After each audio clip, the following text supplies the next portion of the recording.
morning, everybody.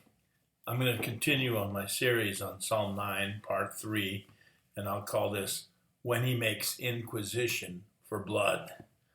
And I quote, "Sing praises to the Lord which dwells in Zion.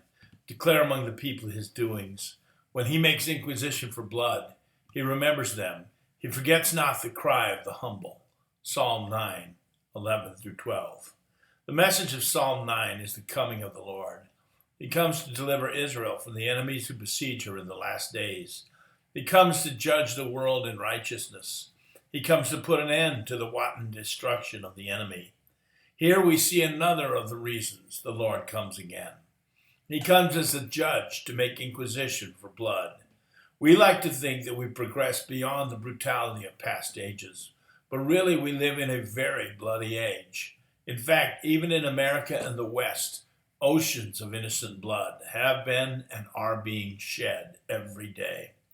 That blood cries out from the ground to God.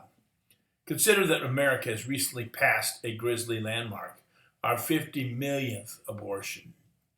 As a civilization, we have callously shed the blood of our most vulnerable and innocent infants in the womb. Do we not remember the solemn warning Jesus uttered about causing little ones to stumble? He has heard the silent scream of our little ones. He knows each one of them and shall soon avenge each one of them. But we have, in a recent past in Obama, willingly elected to the highest office of our land, a man who as a legislator went far beyond abortion.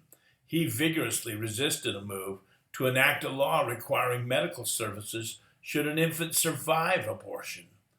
The blood of these babies cries out from the very ground. How many teenage girls have been coerced into abortion, quenching their very femininity in the act, killing not only the baby but the soul of the mother? And for what? The sexual revolution. God has seen this and will visit us in judgment for it. Did you know that there are approximately 10 times less Down syndrome babies than ever were before? Where did they go? God knows. What is the world without them? There is other bloodletting that He is coming to visit us in judgment for. What of our violent, crime-ridden cities? Virtual armies of fatherless children throng our cities, assaulting people at will in race-based attacks on strangers, beating people so they can film the beatings and post them on YouTube. Who's responsible for the breakdown of the family? The racial hatred that's kept artificially stoked? The deliberate division of society for political benefit? The Lord is coming to make inquisition for blood. Consider also the falsely called, quote, religion of peace, unquote, whose, quote, prophet, unquote, was a pirate and rapist, and whose, quote, holy book, unquote, incites hatred and violence throughout the world.